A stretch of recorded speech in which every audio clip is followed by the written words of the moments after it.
Hello everyone, welcome to Under Visits. In today's video, we are explaining the connections between Dr. Sleep and The Shining, from returning characters to returning themes.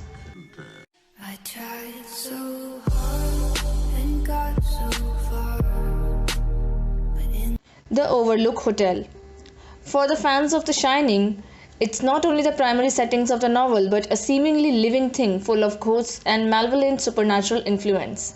The Overlook claims Jack Torrance over the course of the novel, and it very nearly claims Danny and Wendy too. However, when it comes to Dr. Sleep, we are dealing with two different depictions of the Overlook. Thanks to the film's adaptation, in King's original novel, the Overlook is destroyed when its faulty boiler explodes, while in Kubrick's film, the hotel is left standing.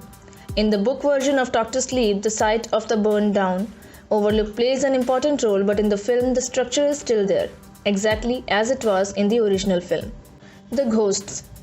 At the end of Shining, Danny and Wendy Torrance left the Overlook Hotel behind, and in the novel, the Overlook itself was completely destroyed by a boiler explosion.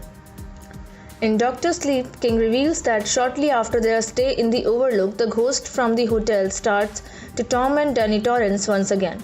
The ghosts are persistent, so much so that they follow the Torrances to their new apartment, where Danny becomes so afraid that he refuses to go into the bathroom. Dan Torrance is the hero of both Dr. Sleep and The Shining.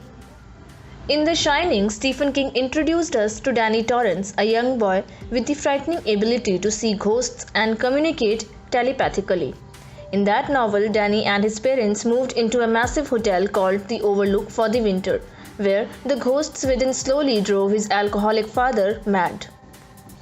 In Dr. Sleep, we see glimpses of Danny's attempt to deal with this in childhood, but most of the novel focuses on Danny as an adult. Calling himself Dan Torrance, he finds that as he gets older, his mysterious shining ability is often too much to bear.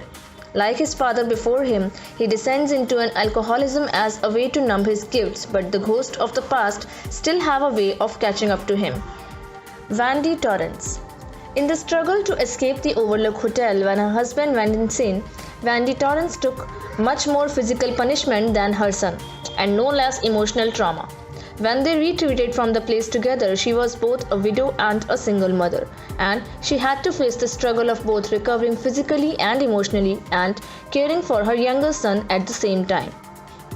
Through it all, Wendy is struck by her son, but she didn't live to see most of the events of Dr. Sleep. Wendy Torrance, a lifelong smoker whose habit only increased after the Overlook died of lung cancer, leaving Dan to face the rest of his adulthood and his struggles with The Shining alone. Dick Halloran. Though they were trapped in the Overlook with its ghost, the Torrance family wasn't entirely alone in their fight against the hotel's supernatural influence. Danny was befriended early in The Shining by the Overlook's cook, Dick Halloran, who revealed to Danny that he also had telepathic abilities.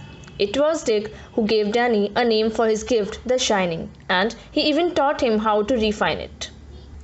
Now here's where King's book and Kubrick's movie go in majorly different directions. While Dick was murdered in the movie, he survived the events of the novel.